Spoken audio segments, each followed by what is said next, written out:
those small businesses. Now, with regard to the health care plan, you know, it's with one hand you give it, the other you take it. You know how you know how John McCain pays for his $5,000 tax credit you're going to get, a family will get? He taxes as income every one of you out there, every one of you listening who has a health care plan through your employer. That's how he raises $3.6 trillion on your taxing your health care benefit to give you a $5,000 plan, which his website points out will go straight to the insurance company. And then you're going to have to replace a $12,000, that's the average cost of the plan you get through your employer. It costs $12,000. You're going to have to replace a $12,000 plan because 20 million of you are going to be dropped. 20 million of you will be dropped. So you're going to have to replace a $12,000 plan with a $5,000 check you've just given to the insurance company. I call that the ultimate bridge to nowhere. Thank you, Senator. Now, I want to try to get you both to answer a question that neither of your principals quite answered when my colleague Jim Lehrer asked it last week. Starting with you, Senator Biden, what promises, given the events of the week, the bailout plan, all of this, what promises have you and your campaigns made to the American people that you are not going to be able to keep? Well, the one thing we may have to slow down is a commitment we made to double foreign assistance. We'll probably have to slow that down. We also are going to make sure that we do not go forward with the tax cut proposals of of John McCain, the existing one for people making over $250,000, which is $130 billion this year alone.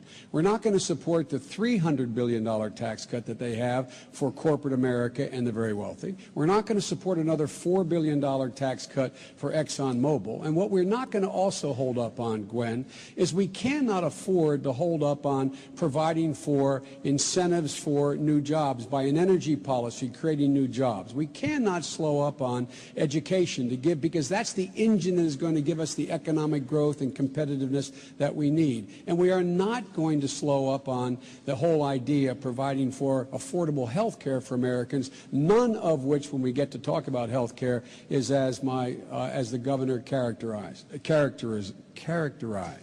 The bottom line here is that we are going to, in fact, eliminate those wasteful spending that exist in the budget right now. A number of things I don't have time because the light is blinking that I won't be able to mention, but one of which is the $100 billion tax dodge that, in fact, allows people to take their post office box offshore, avoid taxes. I call that unpatriotic. That's what I'm talking about. Governor. Well, the nice thing about running with John McCain is I can assure you he doesn't tell one thing to one group and then turns around and tells something else to another group, including his plans that will make this bailout plan, this rescue plan, even better. I want to go back to the energy plan, though, because this is an important one that Barack Obama, he voted for in 2005. Senator Biden, you would remember that in that energy plan that Obama voted for, that's what gave those oil companies those big tax breaks. Your running mate voted for that. You know what I had to do in the state of Alaska?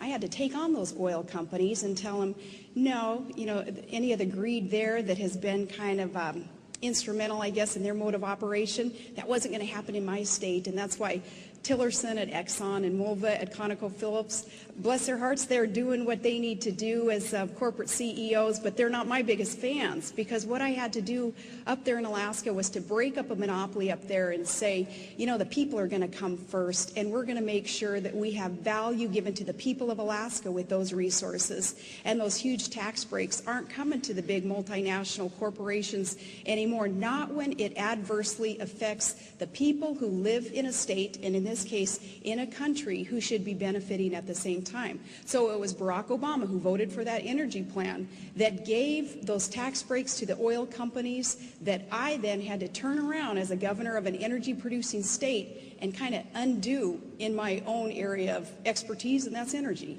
So, Governor, as Vice President, there is nothing that you have promised as a candidate that you wouldn't take off the table because of this financial crisis we're in? There is